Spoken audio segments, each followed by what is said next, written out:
സംസ്ഥാനത്ത് ഉത്തേജക മരുന്നുകൾ വ്യാപകമെന്നാണ് ഡ്രഗ് കൺട്രോൾ വകുപ്പിന്റെയും കണ്ടെത്തൽ. ജനുവരിയിൽ നടത്തിയ റെയ്ഡിൽ വൻതോതിലാണ് മരുന്ന് പിടിച്ചത്.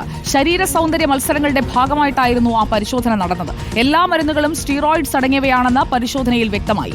ആദിൽ പാലോട്, പരിശോധനകൾ നടക്കുമ്പോൾ വെളിപ്പെടുന്ന യാഥാർത്ഥ്യങ്ങൾ അത് നമ്മുടെ സമൂഹത്തിൽ എത്രത്തോളം ഒരു വിപത്തായി ഈ മരുന്നുകളുടെ ഉപയോഗം മാറിക്കഴിഞ്ഞിരിക്കുന്നു എന്നത് വ്യക്തമാക്കി തരികയല്ലേ? എല്ലാ ഇടങ്ങളിലേക്കും ഈ മരുന്നുകൾ സുലഭമാകുന്ന ഒരു സാഹചര്യമാണോ നിലവിൽ?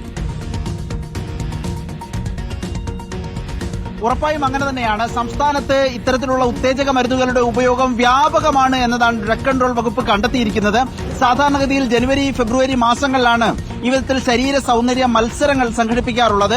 ഈ മത്സരങ്ങളുടെ ഭാഗമായി നിരവധി കേന്ദ്രങ്ങളിൽ, ജിമ്മുകളിൽ, ജിം ട്രെയിനർമാരുടെ വീടുകളിലൊക്കെ ഇത്തരത്തിലുള്ള ഉത്തേജക മരുന്നുകൾ സൂക്ഷിച്ചിട്ടുണ്ട് എന്ന രഹസ്യ വിവരത്തിന്റെ അടിസ്ഥാനത്തിലാണ് ഓപ്പറേഷൻ ശരീര സൗന്ദര്യ എന്ന പേരിൽ ഡ്രഗ് കൺട്രോൾ വകുപ്പ് റെയ്ഡ് നടത്തുന്നത്. റെയ്ഡിലാകട്ടെ പ്രതീക്ഷിച്ചതിനേക്കാൾ കൂടുതൽ വിവരങ്ങളും സാധനങ്ങളും മരുന്നുകളുമാണ് കണ്ടെത്തിയത് എന്നുള്ളത് ഇതിന്റെ പ്രത്യാഘാതം എത്ര വലുതാണ് എന്നതിലേക്ക് വിരൽ ചൂണ്ടുകയാണ് സുജിയ. 50 ജിമ്മുകളിലാണ് പരിശോധന നടത്തിയത്. ഇതിൽ 1.5 ലക്ഷം രൂപയുടെ മരുന്നുകളാണ് ഈ റെയ്ഡുകളിൽ ഡ്രഗ് കൺട്രോൾ വകുപ്പ് കണ്ടെത്തിയിരിക്കുന്നത്. തൃശൂരിൽ ഒരു ജിം ട്രെയിനറുടെ വീട്ടിൽ നിന്ന് സാധാരണ നമ്മൾ ഞെട്ടിപ്പോകുന്ന അളവിലുള്ള ഈ ഉത്തേജക മരുന്നാണ് കണ്ടെത്തിയത്. നെയ്യാറ്റിൻകരയിലെ ഒരു ജിമ്മിൽ നിന്നും ഉത്തേജക മരുന്ന് ഈ രൂപത്തിൽ വലിയ തോതിൽ കണ്ടെത്തിയിരുന്നു.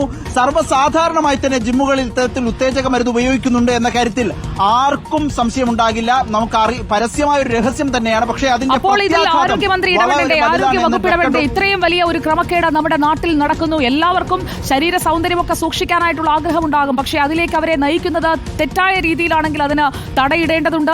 അനധികൃത മരുന്ന് വിൽപ്പനയ്ക്കെതിരെ നടപടി ശക്തമാക്കുമെന്ന് ആരോഗ്യമന്ത്രി വീണ ജോർജ്. ഓൺലൈൻ മരുന്ന് വിൽപ്പനയ്ക്കെതിരെ നടപടിയെടുക്കണമെന്ന് കേന്ദ്ര ആരോഗ്യമന്ത്രി JP നദ്ദയെ നേരിട്ട് കണ്ട് അഭ്യർത്ഥിച്ചതായും വീണ ജോർജ് പറഞ്ഞു.